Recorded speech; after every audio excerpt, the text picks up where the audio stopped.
KPBS On Demand is supported by UC San Diego's Art Power, presenting cellist Joshua Roman, performing from his album Immunity, alongside music by J.S. Bach and more, Sunday, June 22nd at UC San Diego's Epstein Family Amphitheater. Reserve your tickets at artpower.ucsd.edu. California's Super Tuesday primary is on our doorstep. It's decision day on presidential candidates, congressional races, the San Diego Mayor's Contest, ballot initiatives, and much more. We'll take a last look at the big issues and races. I'm Mark Sauer, and the KPBS Roundtable starts now.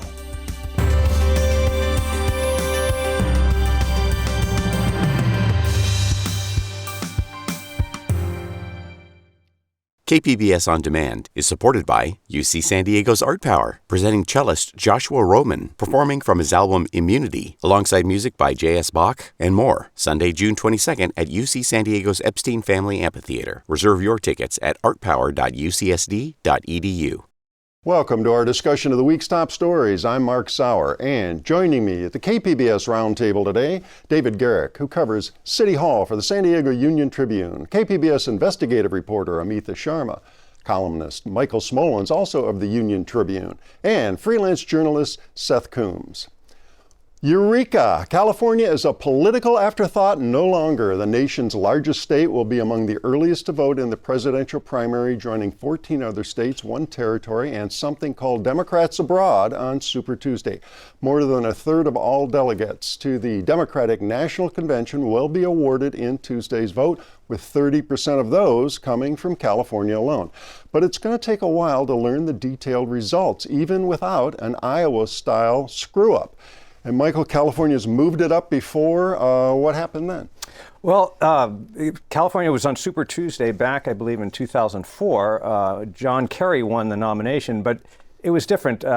He was pretty much the guy that was going to win coming in. It's different now because we really, it's really open season, although Bernie Sanders is the odds-on favorite to come out of Super Tuesday with a very good lead, if not an insurmountable lead.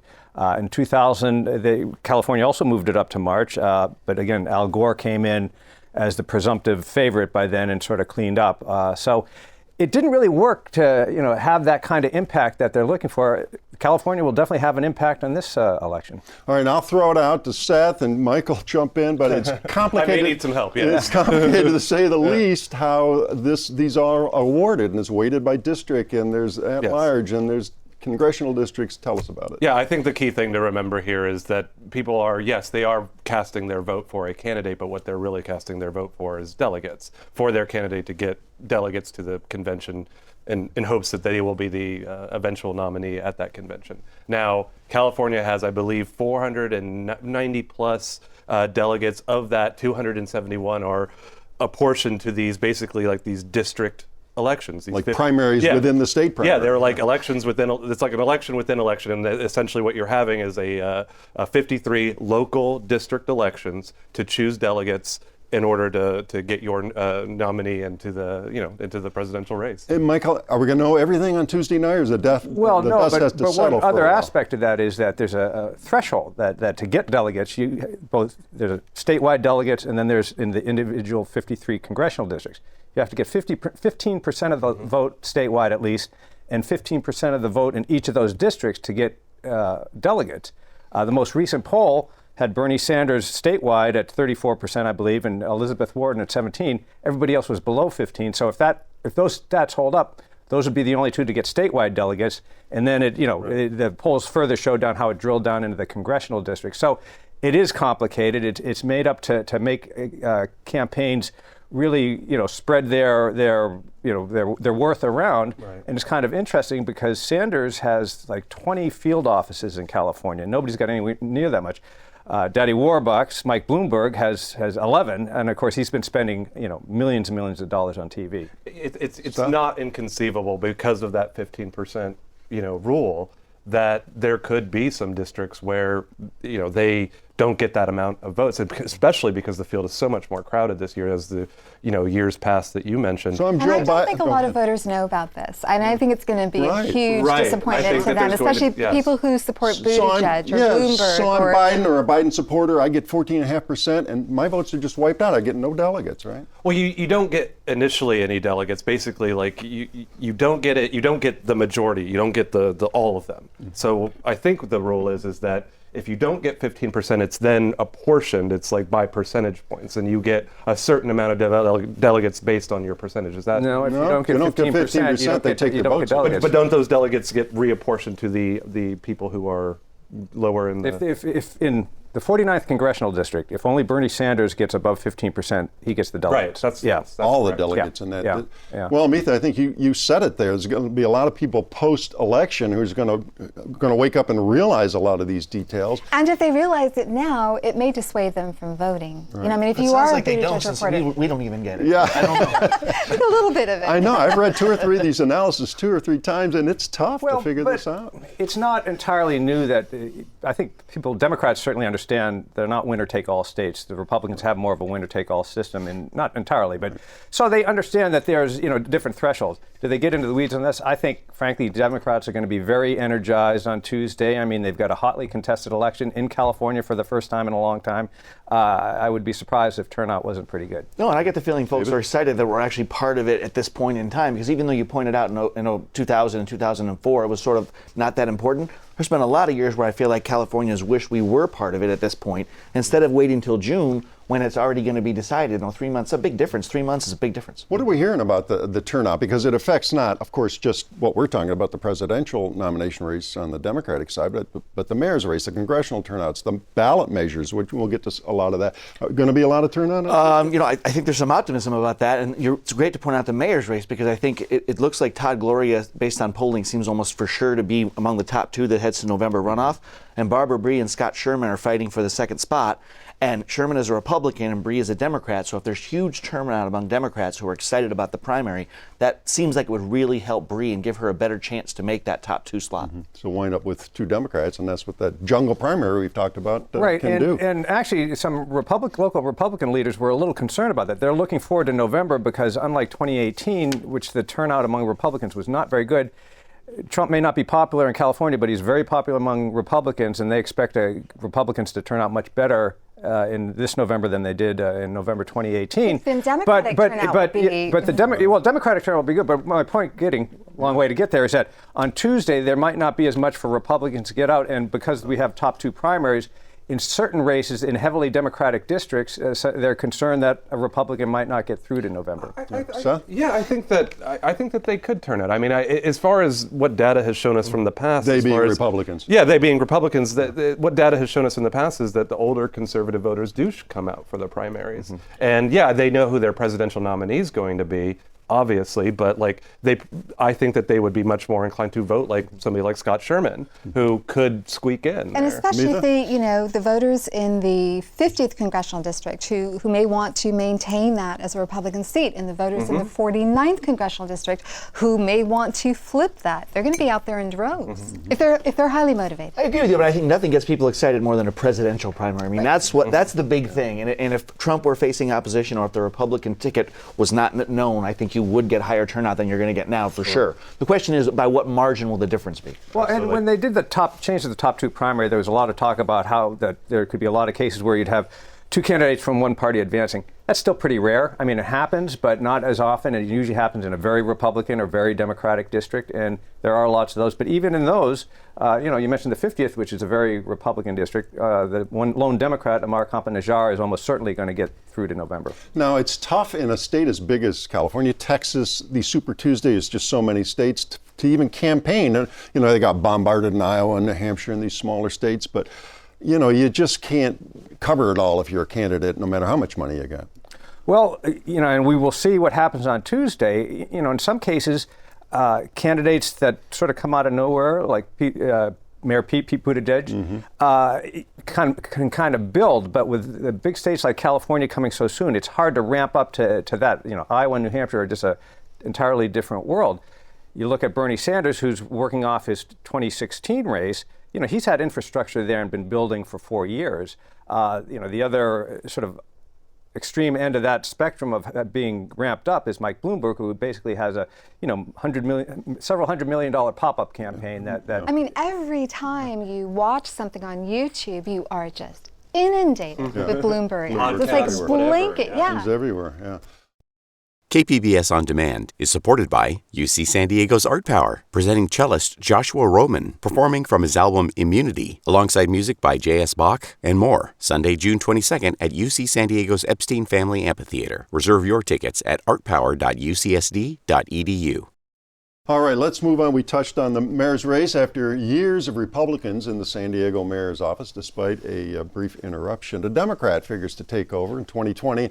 Oddly, the main contest may just be for second place. Todd Gloria, former council member, current state legislator, Barbara Bree, current council member, are the main Democratic contenders, with Gloria seemingly in the lead. As you noted, Republican Scott Sherman, termed out council member, is the chief Republican challenger.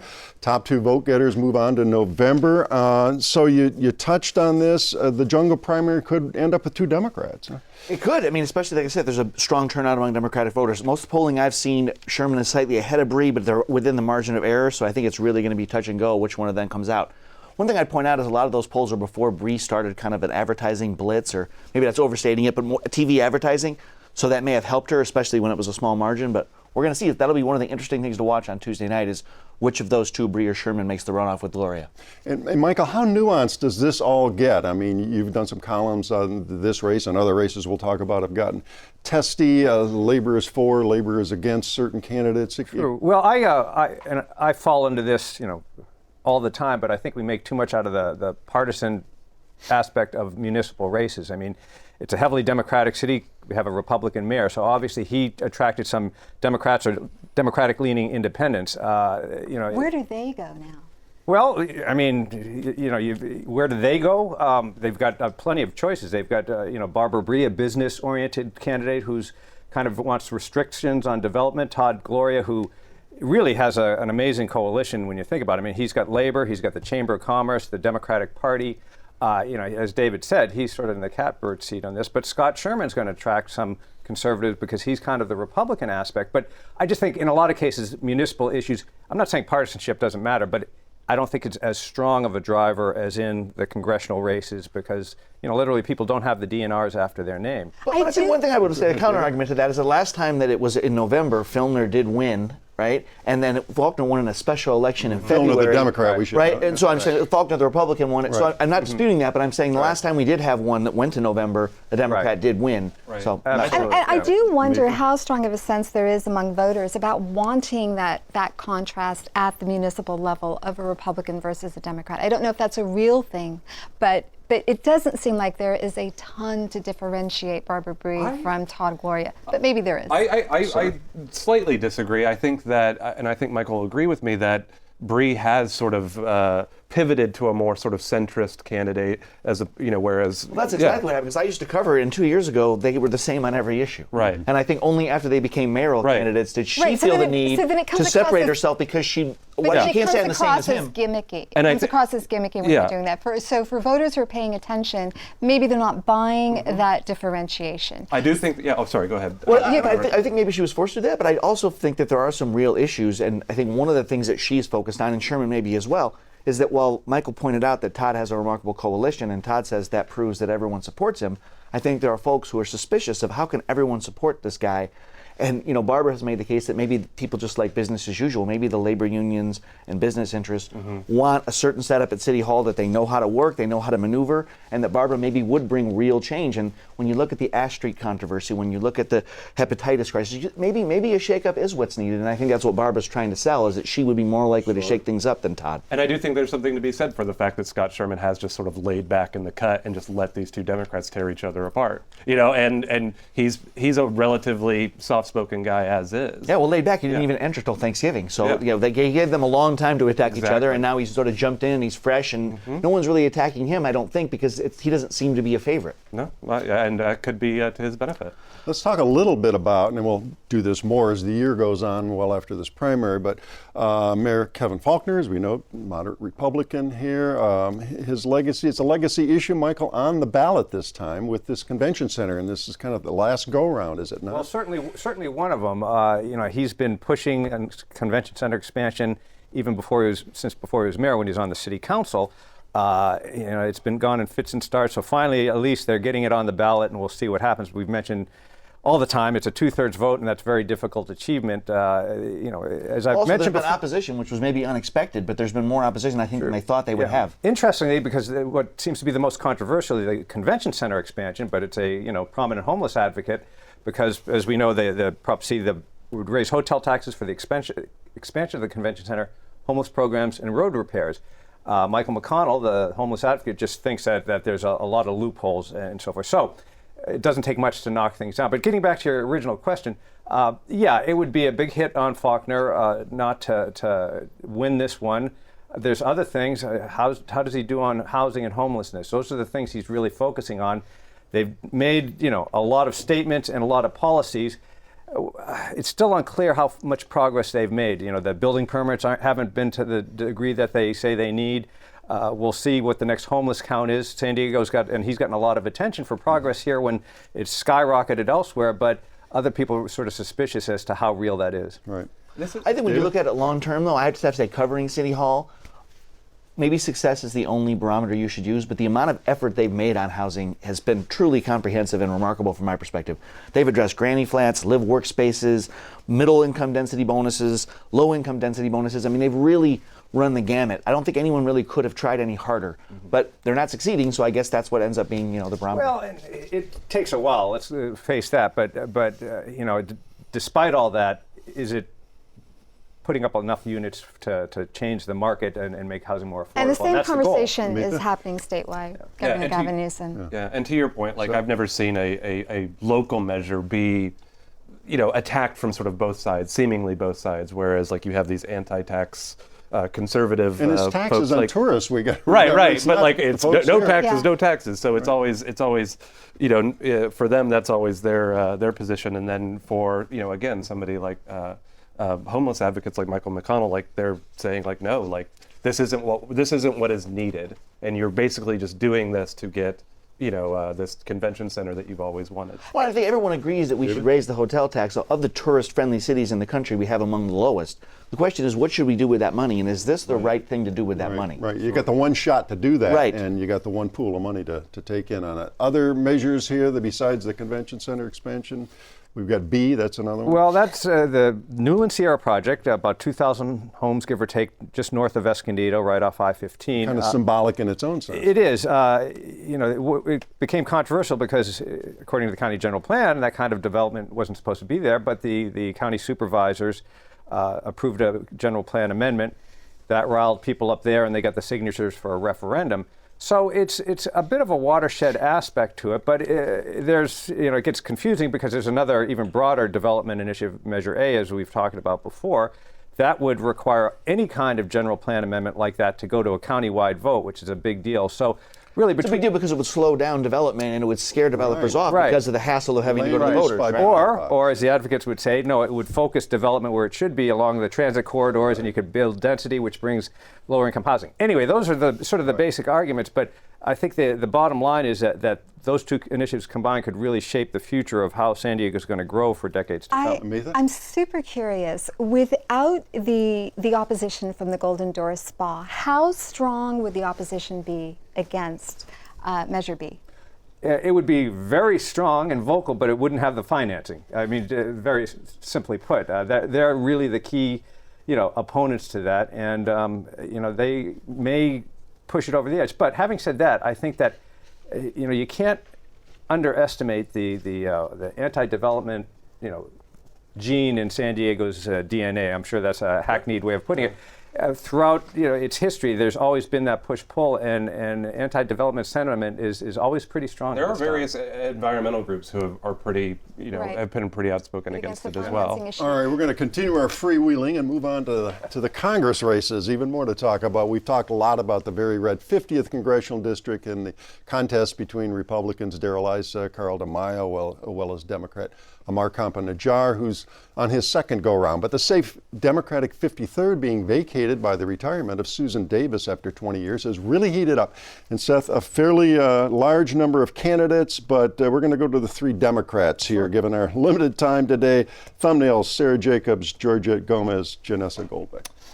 Yeah, sure. So Georgette Gomez obviously is the first.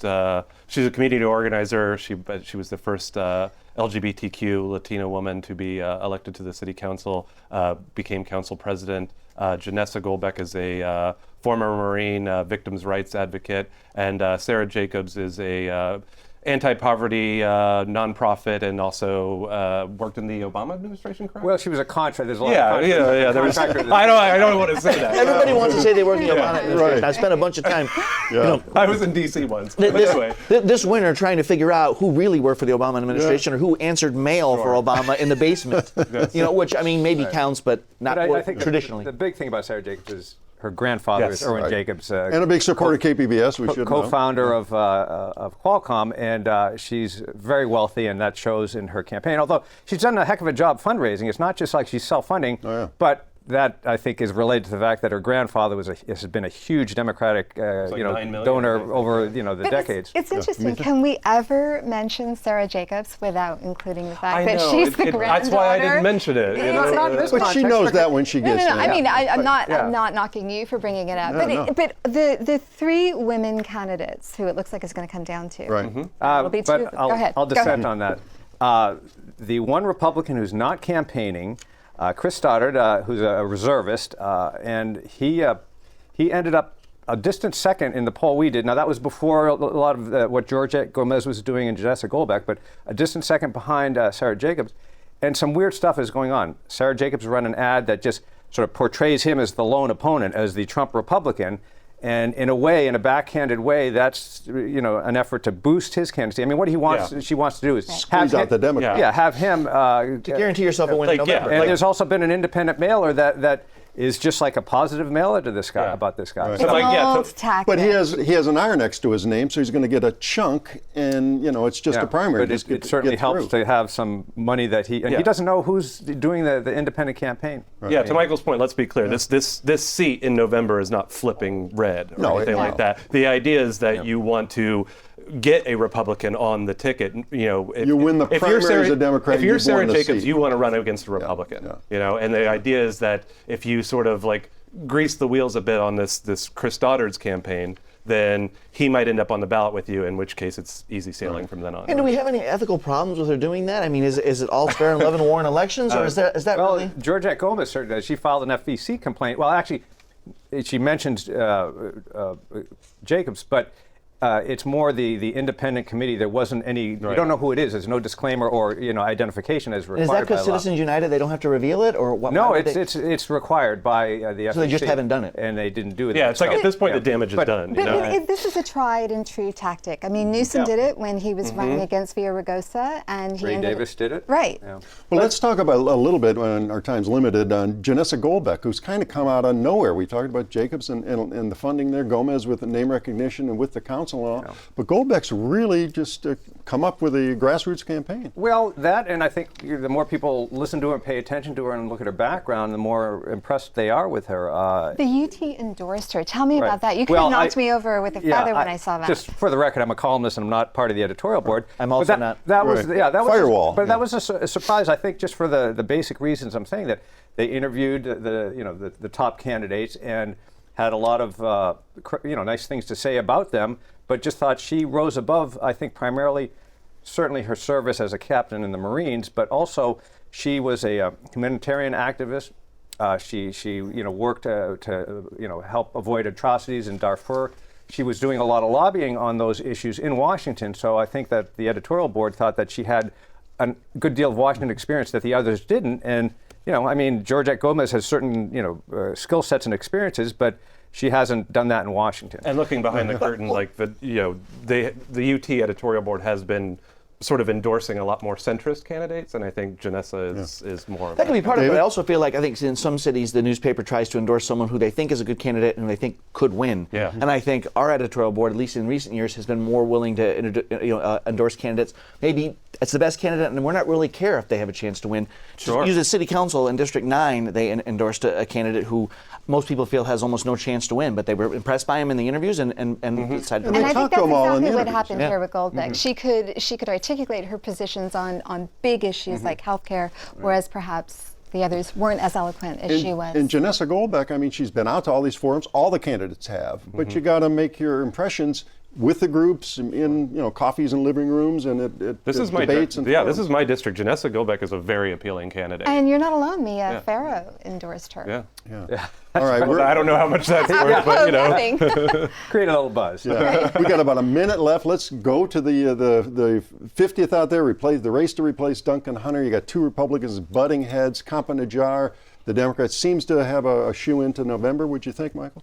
I think that, even when Darrell Issa first announced in September, he said it's going to be one of us and Amar Campa-Najjar. I mean, let's face it, he almost defeated Duncan Hunter, who we know has left office because of his legal problems. Nobody under indictment this time around. though. Yeah, no, that's Not true. yet. It's a different ballgame, but you're not going to see two Republicans advance. Once the Republican gets into November, I think it's going to be very tough for Campa-Najjar. So Issa DeMaio? So, but then, who knows? But then Aretha? how have enough hearts and minds been changed in that district to flip some Republicans to actually vote for a Democrat going into the general? Oh, I think in some cases, and that was probably the case, in 2018, although there was a different Republican, standard bearer. But I still think that everybody that sort of looked at this, you might get some crossovers, but What's the possibly not registration enough. advantage? 2 to 1, 3 to 1? Yeah, it's red. Yeah. All right, got to cut it off there. More next week, more to come. It's a great discussion today. Thank you. That does wrap up another week of stories at the KPBS Roundtable. I'd like to thank my guests, David Garrick of the San Diego Union Tribune, Amitha Sharma of KPBS News, Michael Smolens, also of the Union Tribune, and freelance journalist Seth Coombs. Well, be sure to vote on Tuesday and listen to our updates on KPBS Radio beginning at 8 p.m. and watch complete coverage on KPBS TV at 10. In the meantime, check out our comprehensive election guide at kpbs.org. I'm Mark Sauer. Thanks for joining us today, and be sure and join us again next week for our postmortem on the Roundtable.